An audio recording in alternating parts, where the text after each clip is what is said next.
di Undang-Undang 7 2017 itu kan syaratnya 25 tahun. Tapi kita punya angin segar nih, karena kemarin keluar Perpu nomor 1 tahun 2022.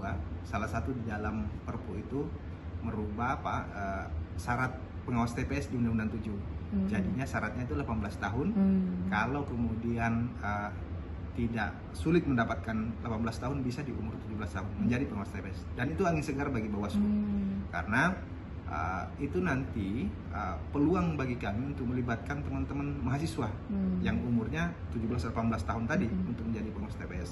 Karena kami punya pengalaman pemilu 2019, kami kewalahan mendapatkan pengawas TPS karena umurnya 25 tahun. Rata-rata itu kan sudah angkatan kerja, sudah mulai kerja. Aktivitasnya banyak gitu ya. Berbeda dengan Undang-Undang Pilkada. Di Undang-Undang Pilkada 10/2016 itu memang umur pengawas TPS 18 tahun, 17 tahun. Maka Pilkada DKI 2017 lalu kita melibatkan mahasiswa, karena rata-rata kan umur mahasiswa umur segitu. Karena keluarnya Perpu nomor 1 2022 ini angin segar bagi Bawaslu. Nanti kami akan melibatkan teman-teman mahasiswa untuk menjadi pengawas TPS di seluruh wilayah DKI Jakarta. Nanti ada sekitar kalau misalnya kemarin ditetapkan sekitar 30 ribuan lebih TPS di Jakarta, maka akan kita rekrut pengawas TPS sebanyak itu. 30 ribuan juga. Yang kami lakukan hari ini memang kami sudah roadshow ke kampus-kampus. Kemarin kami sudah ke IISIP, kami sudah ke Islam Jakarta, kami sudah ke terakhir kemarin ini rencana tanggal Oktober ini kami ke IAI.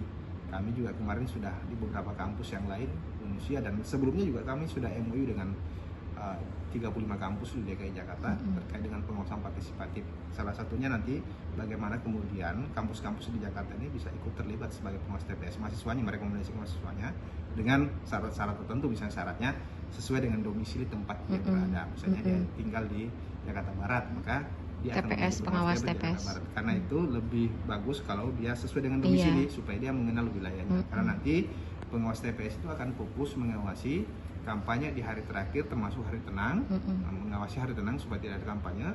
Karena dia akan direkrut 23 hari sebelum hari H, maka dia akan mengawasi kampanye yang terakhir hari H dan pelaksanaan pungut hitung di hari H.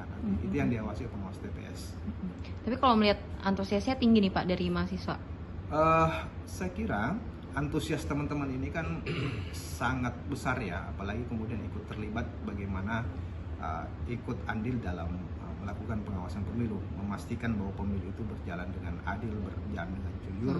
Saya lihat, saya berkali-kali ke kampus, dia sangat antusias untuk ikut terlibat. Kita berharap bahwa supporting dari kampus, dari rektor, dari dosen, kemudian nanti bisa merekomendasikan mereka untuk menjadi pengawas TPS ketika kami kemudian butuhkan.